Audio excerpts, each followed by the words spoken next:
Buenas noches, amigos, bienvenidos a la emisión estelar del Comercio TV. Aquí lo más destacado del día. La versión rendida por dos falsos agentes de la DEA capturados a inicios de junio de 2020 aseguran que vendieron miles de cajas de test para COVID-19 a Jacobo Bucaram, hijo del expresidente Abdalá Bucaram. Fue exactamente el 1 de junio de 2020 cuando en Santa Elena fueron detenidos Shahid Dahan y Sheyman Oren. Ellos viajaban al interior de un vehículo de alta gama sin tener los documentos del mismo. Ellos presentaban una credencial como funcionarios diplomáticos del departamento de la DEA de los Estados Unidos. Posterior a confirmar que los documentos eran falsos, los gendarmes revisaron el interior del vehículo. Ahí se halló $100.000 en efectivo. Otra sorpresa se llevaron cuando en el departamento donde residían se encontró $200.000 más. Los responsables de la estafa a unos ciudadanos que habían importado directamente unas pruebas de COVID, una denuncia que sobrepasaría los $300.000. Y con estos insumos médicos buscaron hacer negocios. Precisamente uno de esos habría sido con Jacobo Bucaram, hijo del expresidente Abdalá Bucaram. Textualmente, la declaración rendida por los extranjeros refiere: en el momento en que Jacobo Bucaram y su hijo sacaban las últimas cajas del auto y las contaban, Jacobo Bucaram me contó que habían contado 21.440 cajas. Nosotros cerramos $15 por paquete y él fue a buscar el dinero. La cantidad total era $321.600. El hijo, él trajo una maleta con mucho dinero y contamos $321.600 que era nuestra cantidad. Sobre el caso, la ministra de Gobierno, María Paula Romo, se pronunció mediante Twitter. Indicó: a inicios de junio anunció la captura de falsos agentes de la DEA en Santa Elena. En ese momento no se veía la vinculación con la gran investigación en insumos médicos. Hoy se confirma que es un importante elemento. En torno a esta situación, el expresidente Abdalá Bucaram también opinó. En Twitter escribió dirigiéndose a la ministra Romo: ahora les contamos que Quito registra 10.967 casos positivos de COVID-19 y se mantiene como la segunda ciudad del país con más contagios. Expertos en salud advierten que el pico de contagios se registraría en agosto, por lo tanto sugieren varias medidas. Veamos.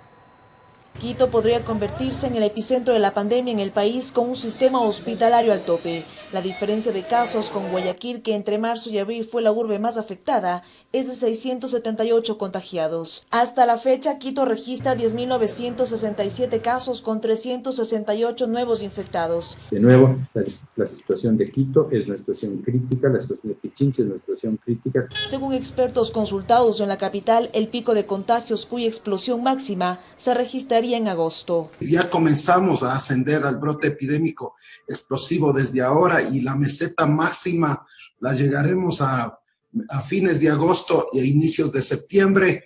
Estemos ya cursando el proceso grave, que puede empeorar, sí, o sea, estamos frente a eso. Que tal vez en agosto las cosas empeoren si seguimos como estamos, es probablemente que sí. Entre las parroquias con más casos están Chillogallo con 944, les sigue Guamaní con 785, Belisario Quevedo con 659, Calderón 613 y Centro Histórico con 518 casos confirmados. En 15 parroquias se acumulan el 60% de casos, muertes y ingresos hospitalarios. Los expertos sugieren medidas más estrictas para Quito por 3 semanas, como alternativa para reducir la transmisión activa y aliviar el sistema hospitalario. A un rojo muy estricto con toque de queda y al mismo tiempo se haga búsqueda activa intensiva de casos. Pues vemos la dificultad que a veces tenemos para conseguir transferir un paciente que se complica a una unidad de cuidados intensivos. Casi siempre la respuesta es que se encuentra todo lleno. Situación compleja que atraviesa Quito y que es importante mantener las medidas de bioseguridad. Informó Priscila Cadena. Los hospitales de la capital continúan atendiendo a personas que presentan sintomatología relacionada con el coronavirus. El IES Quito Sur es una de las casas de salud con mayor número de pacientes que esperan afuera del área de emergencias para ser atendidos. Mi mamá acaba de fallecer. Testimonios como estos cada vez son más frecuentes en los exteriores de las casas de salud de la capital. Algunas personas apresuradas caminan hacia el área de emergencias para conocer el estado de salud de sus familiares, quienes ingresaron hace varios días por síntomas relacionados con el COVID-19 y hasta el momento no los pueden ver. La madre de Edgar tiene 75 años de edad. Luego de una semana de lucha, lastimosamente falleció. Al preguntarle cómo su mamá pudo contraer el virus, solo tiene hipótesis. Ella tiene una casa de arriendo y vivía con todos los... Vivía aparte, pero vivía entre la familia ajena, de donde vivía arrendado. Rosa la mañana de este lunes llevó a 5 de sus familiares al hospital IES del Sur. Preocupada comentó que su miedo a contagiarse se desvanece cuando piensa en el dolor que están sintiendo sus seres queridos. Ahorita vine con 5 familiares porque nos mandaron de emergencia por mi mami. Aunque me da miedo, pero es mi madre, mi papá, mis hermanos. Mientras el ambiente en los exteriores de otros hospitales es diferente. En el Eugenio Espejo, pocas personas esperan ser atendidas. Algunas personas llegan al lugar para conocer la situación de sus hermanos o amigos, quienes pese a estar internados por otras causas no relacionadas con el coronavirus, tienen prohibidas las visitas. Francamente a nosotros casi no nos deja ingresar. Nosotros ingresamos hasta ahí la salita nada más, todo se pasa es por medio del guardia. Sin embargo, otros se quejan de la falta de información recibida. El día de ayer a las 5 de la tarde más o menos me llamó la doctora, pero desde ahí no sé nada. Y ahorita me dicen que el día de hoy no va a haber informes médicos. Esto en medio de la molestia por parte de algunos guardias de seguridad de las casas de salud, quienes no permiten capturar las imágenes en las calles o veredas. Pero no puede ser todo. Información gubernamental emitida este 20 de julio contabiliza que la capital reportó 10.967 casos confirmados de coronavirus, informó Sofía Vintimilla. Además, en la capital se podría aplicar el confinamiento por zonas para localizar de manera más precisa los contagios y contener la propagación del COVID-19. Propuesta que es respaldada por el alcalde de Quito, Jorge Yunda, y la Federación Médica Ecuatoriana. Quito se mantiene en semáforo amarillo diferenciado y una de las propuestas que se baraja para contener la propagación del COVID-19 es aplicar un confinamiento por zonas. Se está evaluando inclusive un aislamiento focalizado, pero con el control, todas las medidas que se puedan hacer. Esta propuesta iniciativa de la Federación Médica del país, su representante Santiago Carrasco explica que puede funcionar en las parroquias con la tasa de más casos positivos. Se puede trabajar y poder enfrentar dónde están los contagios, hacer el estudio epidemiológico y empezar a cerrar estos sitios de contagiosidad. Este modelo se aplica en ciudades como Bogotá, dividir cada localidad en cuarentena durante 14 días y así poder localizar casos de COVID-19 de manera más precisa. Bogotá es una ciudad inmensamente grande, 8 millones y más de habitantes, y ellos han dividido a la ciudad en 3 zonas de aislarnos. No hay otra opción hasta que la vacuna aparezca. Para el efecto es necesario el apoyo de la comunidad y de la mano con las autoridades para la entrega de herramientas necesarias. Y este COVID Kit significa simplemente para estas personas que van a estar activadas una encuesta básica para saber si es que en las casas, en las familias, en la cuadra, en el barrio, las personas están teniendo sintomatología. Para este martes se reunirá el Comité de Operaciones de Emergencia Nacional y evaluará la propuesta. Bueno, estamos evaluando diferentes propuestas que tiene el COE nacional. Por el momento se fortalecen controles en 7 parroquias con más casos positivos. Se están multando a las personas que tienen indisciplinas al cumplir el protocolo de bioseguridad y también se está clausurando los locales que no están respetando el toque de queda. Informó Priscila Cadena. Y atención, el municipio de Guayaquil envió medicinas y otros insumos médicos para la atención de pacientes con COVID-19 en Quito. La alcaldesa Cintia Viteri aclaró que por ahora no habrá un cambio de color de semáforo en el puerto principal. Estos convoy partieron desde Guayaquil a Quito, cargados de medicinas, 100 camas semi-hospitalarias, además de 100 concentradores de oxígeno, trajes de bioseguridad, entre otros insumos para luchar con el COVID-19 que ataca a los hermanos capitalinos. Dicha contribución fue hecha por el municipio de Guayaquil.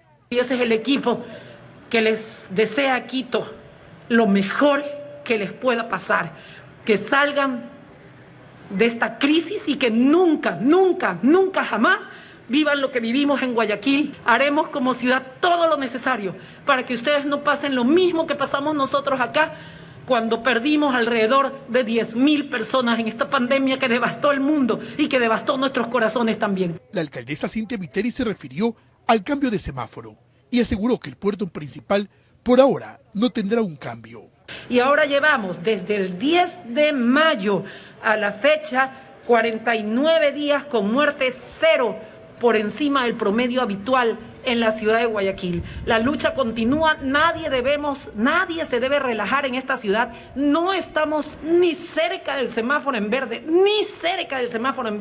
E hizo un llamado a la ciudadanía a cuidar su vida y la de los suyos. Y el contagio, yo veo que va subiendo porque vamos midiendo día a día, sencillamente, señores, cualquier síntoma que me dé esta ciudad de que podría, y gracias a Dios no es así, yo tomaré otras medidas mucho más duras respecto de los toques de queda o de los colores de semáforo.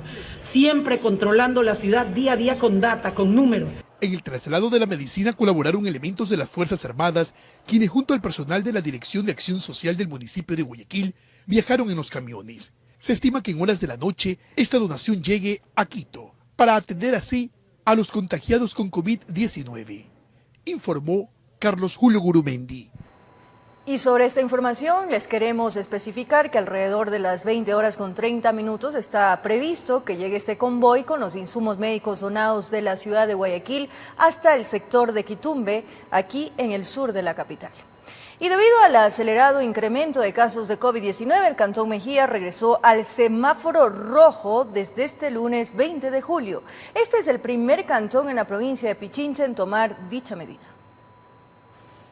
Desorden, desobediencia e irrespeto de las medidas de bioseguridad son algunos de los factores que llevaron al municipio del Cantón Mejía a solicitar al COE regresar al semáforo rojo. Encontramos gente que está jugando fútbol, vóley, libando en diferentes áreas y ha sido prácticamente un trabajo difícil. Actualmente Mejía registra 380 casos positivos de COVID-19. Roberto Hidalgo, alcalde del cantón, sostiene que este número es el reflejo del mal comportamiento ciudadano, que se desbordó luego de que el pasado 8 de junio pasaran al semáforo amarillo. Aloa, Cutuglagua, Machachi, que han tenido incrementos bastante drásticos. Panorama que asegura fue motivado técnicamente ante el COE cantonal, mismo que resolvió acoger la solicitud. Por ello, desde este lunes 20 de julio regresan a semáforo rojo. Y el momento que veamos que la curva de aplanamiento empiece a tener ya una situación más holgada, más suave, más leve,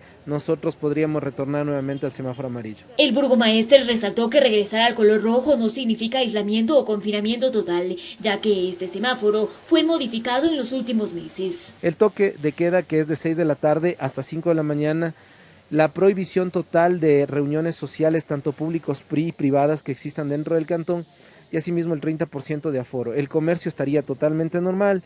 El transporte estaría totalmente normal. En cuanto al transporte intercantonal, indicó que se ha enviado una solicitud al COE nacional para que se haga una excepción y se acepte la libre circulación entre los cantones colindantes, pese a que no cuenten con el mismo color del semáforo. En este marco, la ciudadanía calificó como positiva la medida. Están contagiándose más y sí es una buena opción que ha tomado el señor alcalde en que regrese a semáforo rojo. Sí, está bien. Sí, sería bueno también, pero cuidarnos con todo. Cuidarnos nosotros mismos. Otro de los cantones que también regresó este lunes a semáforo rojo es Macará, en la provincia de Loja. Resolución tomada según las autoridades ante la negativa del Comité de Operaciones de Emergencia Nacional de aplicar medidas especiales para restringir la movilización. Informó Adriana Rojas. Y presten mucha atención a esta información. La Universidad de Oxford catalogó como resultados seguros a la primera fase de la investigación de la vacuna contra el COVID-19. Los estudios revelaron que la vacuna produce una respuesta inmune óptima y no ocasionó problemas de seguridad. Un esperanzador resultado se dio a conocer este lunes desde la comunidad científica. Los primeros resultados de la fase 1 de la vacuna contra el COVID-19 revelaron que la fórmula provocó una respuesta de anticuerpos dentro de los 28 días y una respuesta de células T dentro de los 14 días, a su vez que no presentó ningún efecto colateral grave. El sistema inmunitario tiene dos formas de encontrar y atacar a los patógenos: las respuestas de anticuerpos y células T. Esta vacuna tiene la intención de inducir ambos, por lo que puede atacar al virus cuando está circulando en el cuerpo, así como atacar a las células infectadas. El estudio se realizó en 1.077 pacientes voluntarios adultos entre los 18 y 55 años de edad y tuvo lugar en 5 hospitales de Reino Unido desde finales de abril hasta finales de mayo. Los participantes recibieron la vacuna del COVID-19. Si nuestra vacuna se revelara eficaz, es una prometedora opción, ya que este tipo de vacuna puede ser fabricada fácilmente a gran escala. La investigación, que se lo lleva a cabo en conjunto con un laboratorio privado, considera que estos descubrimientos son muy prometedores, pero que aún faltaría realizar ensayos a mayor escala a fin de determinar si los anticuerpos son suficientes para ofrecer protección a largo plazo contra la enfermedad. Esperemos que esto signifique que el sistema inmunitario recordará el virus, de modo que nuestra vacuna protegerá a las personas durante un periodo prolongado. El desarrollo del estudio también estaría patrocinado por el gobierno británico, quien semanas atrás habría llegado a un acuerdo con la farmacéutica para la producción de 100 millones de dosis. Pero también han entrado en negociaciones otros países y organizaciones como Estados Unidos, la Alianza de las Vacunas Inclusivas de Europa, la Coalición para la Innovación de la Preparación de Epidemias, la Alianza de Vacunas Gavi y el Serum Institute de la India. Pero el laboratorio aseguró que no buscará generar ganancias a partir de la vacuna durante la pandemia, con el compromiso de garantizar un acceso amplio y equitativo de la misma. Informó Mauricio Sánchez. Regresamos. En el ámbito económico, la Cámara Nacional de Acuacultura registra una reducción del 50% en las ventas de camarón. A esto se suma el impasse con China tras la restricción a 3 empresas por el hallazgo de material genético de COVID en un contenedor. La crisis mundial desatada por la pandemia ha empezado a castigar a las exportaciones camaroneras.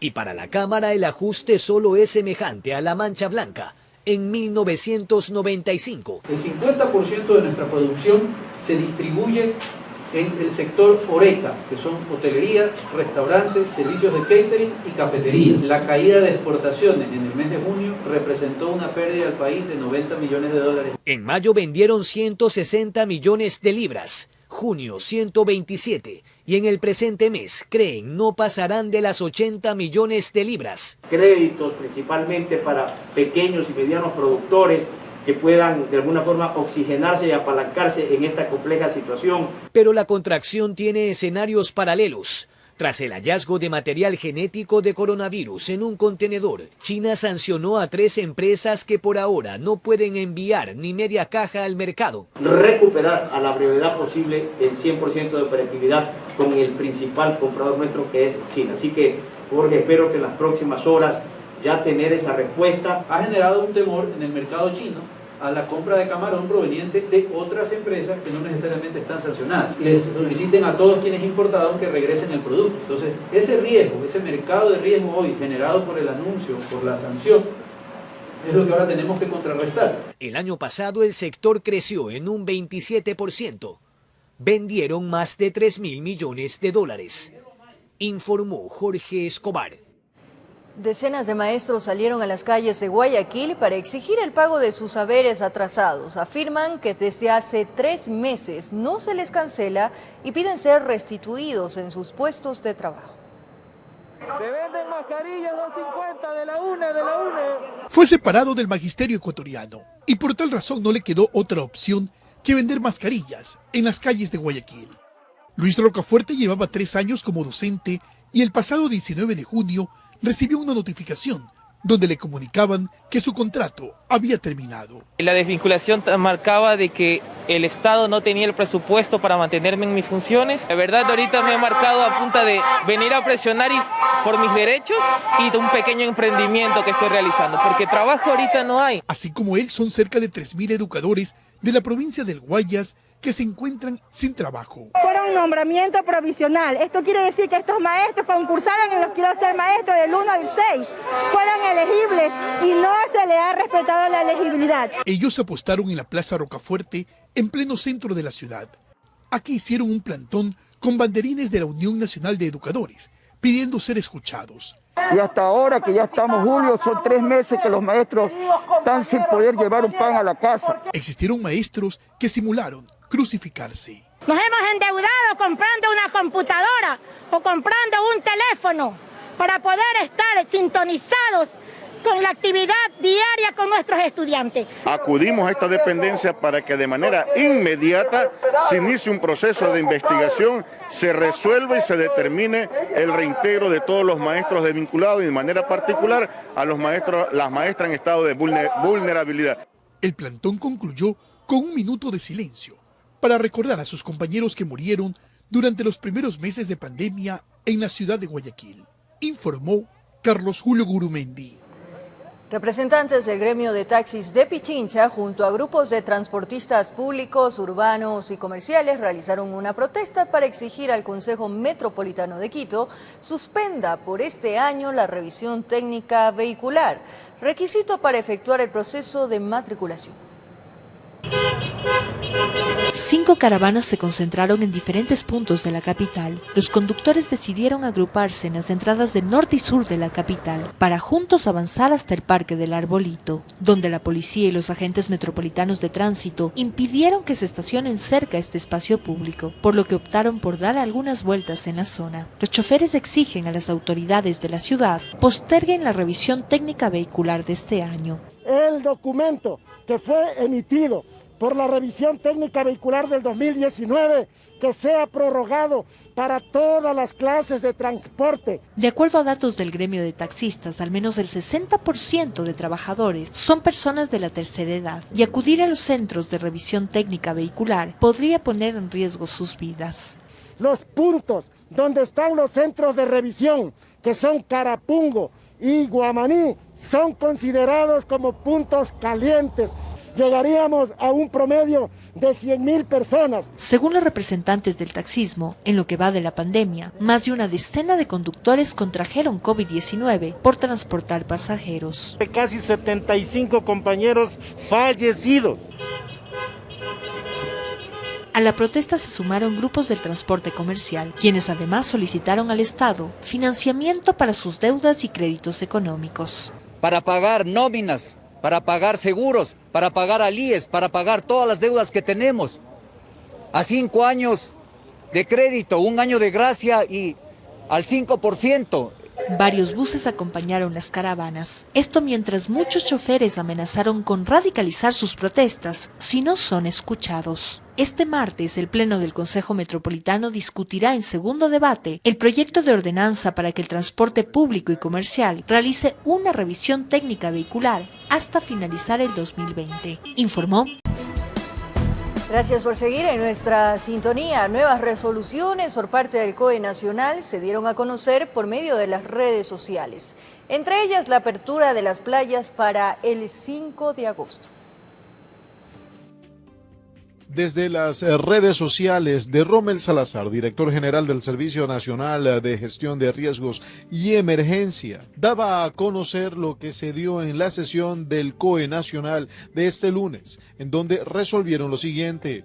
1. Emitir una prórroga para la aplicación de pruebas COVID-19 en el lugar de origen de los vuelos entre las ciudades de Quito y Guayaquil por 1 mes más. Seguido también aseguraban que hemos aprobado los lineamientos para el ingreso de turistas a la provincia de Galápagos, presentado por el Consejo de Gobierno de Galápagos, el Ministerio de Turismo y el Ministerio de Salud.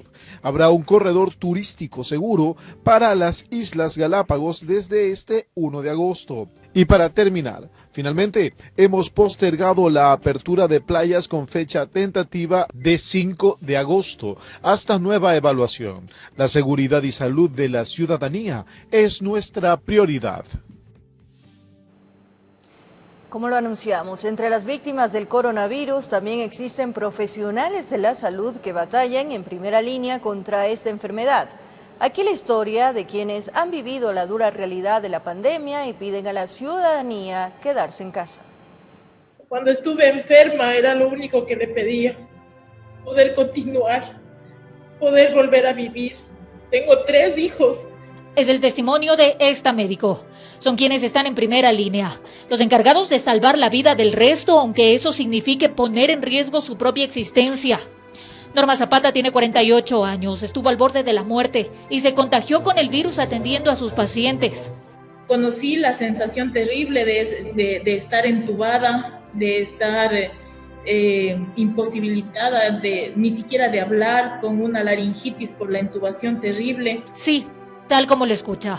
Norma estuvo entubada, inconsciente, fuera de sí por varios días, con todos los riesgos que significó haber contraído el virus. Me compliqué, yo hice una complicación digestiva del virus, tuve perforaciones a nivel intestinal, se complicaron con una apendicitis, hice una peritonitis. Ella fue parte del personal de la salud que atendió a los enfermos en el pico de contagios en la ciudad de Guayaquil y cuenta que la experiencia que tuvo que vivir jamás la podrá sacar de su cabeza. Hemos visto caer a muchos colegas profesionales, médicos, gente de la salud, enfermeras, auxiliares. Pero no todos los médicos corren con la misma suerte. Quien usted ve en esta fotografía es otro médico oriundo de la ciudad de Ambato. También contrajo el coronavirus atendiendo a los pacientes, pero en este caso tuvo un desenlace fatal. Y pues el 14 fue un día devastador y el 15 de julio él sufrió un infarto, falleció. Su hijo, también médico de profesión, cuenta que a pesar de que su padre fue muy cuidadoso, no pudo evitar el contagio. Es el ver el cuadro dramático de esta enfermedad y el ver al paciente luchar, aferrarse a la vida. Él siempre estuvo consciente, nunca tuvimos que hacer mayor invasión en la vía aérea.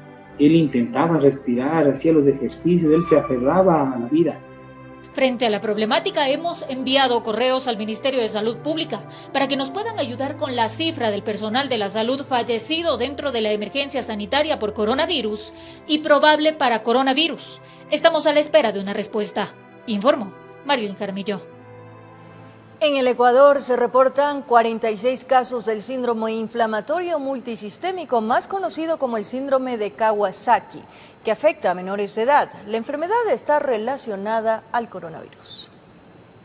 El Ministerio de Salud Pública, a través del Sistema de Vigilancia Epidemiológica, informó que se han notificado 46 casos de niños y adolescentes menores de 19 años con el síndrome inflamatorio multisistémico, más conocido como el síndrome de Kawasaki, estrechamente relacionado con el coronavirus. Y en nuestro medio nosotros hemos tenido los casos que aparecen desde el mes de marzo hasta julio inclusive. De los 46 casos notificados, uno fue descartado y falleció con diagnóstico de neumonía viral, dice el comunicado, mientras que de los 45 restantes, 11 han requerido hospitalización y 3 cuidados intensivos. Además, a 39 niños se les han tomado muestras de laboratorio PCR. De ellos, 4 dieron positivos, 19 negativos y 16 muestras se encuentran a la espera de resultados. Y a los 7 casos restantes, según el Ministerio de Salud, no fue posible la toma de muestras, por lo que se consideran casos probables. La doctora Patricia Cortés, cardióloga pediatra, alerta de los síntomas en los menores. Fiebre que dura más de 5 días. Son niños que pueden presentarse con problemas abdominales y lo más patognomónico de ellos es que tienen una conjuntivitis. Puesto que este síndrome tiene la capacidad de inflamar algunas partes del cuerpo. Según el Ministerio de Salud, los casos probables se registran en las siguientes provincias: 12 en Azuay, 15 en Guayas, 7 en Los Ríos, 12 en Manabí, Pichincha 7, en Esmeraldas, Tungurahua y Zamora Chinchipe. Respectivamente se registra un caso por cada provincia. Informó Marilyn Jaramillo. Tras 10 años al rescate de perros abandonados y maltratados para brindarles nuevos hogares, la Fundación Lucky Bienestar Animal cierra sus puertas. La falta de un establecimiento propio, sumada a la emergencia sanitaria, los ha puesto en una crítica situación, por lo cual ahora buscan la adopción de aproximadamente 600 mascotas. Él es Chocolate, sin duda alguna un sobreviviente. Su dueño lo amarró a un poste y desapareció. Luego de permanecer días sin agua ni comida, bajo sol y lluvia, su desesperación hizo que empezara a golpear su hocico contra el suelo, como si quisiera soltarse de su atadura.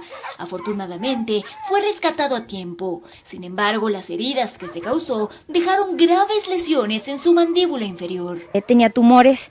Y para que no le diera metástasis, decidimos quitarle la mandíbula de abajo. Él pasa con su lengüita abajo y come solo sopa. Ella es Machetita, Pese a todo lo que le ha ocurrido, es una mascota feliz y amigable. La rescatamos parida, con un corte en su cabeza de un machetazo que había recibido al rato de buscar comida para sus cachorros. Como ellos, son miles de historias las cuales la Fundación Lucky Bienestar Animal ha podido brindarles una segunda oportunidad y reivindicar la crueldad humana. Verlo irse a un hogar donde va a ser amado, eso realmente nos llena bastante el corazón. Lamentablemente, esta organización es una de las tantas que han sido afectadas por la emergencia sanitaria, por lo cual se han visto obligados a cerrar sus puertas. Con esto de la pandemia, las personas ya han dejado de donarnos. Entonces, con tantos perritos, tanto aquí en la fundación como hospitalizados, ya se nos sale de las manos de ayudar. Las adopciones se han reducido considerablemente. A ello se suma que es muy probable que pronto se queden sin las instalaciones. Desalojar por el terreno porque nos los están pidiendo, eso es lo que más nos preocupa. Por ello, IMAS han iniciado una cruzada con el fin de buscarle hogar a cerca de 600 perros. Esperamos quedarnos con unos 150, 200 perros, aquellos que ya las personas no adoptan, como los perros que tenemos sin patita, perros discapacitados. También realizan una rifa solidaria. El sorteo será el 31 de octubre, tienen un valor de $5 por boleto. Esa rifa la estamos haciendo para pagar las deudas veterinarias, porque en una de las veterinarias debemos $5.000, esa es nuestra deuda más alta.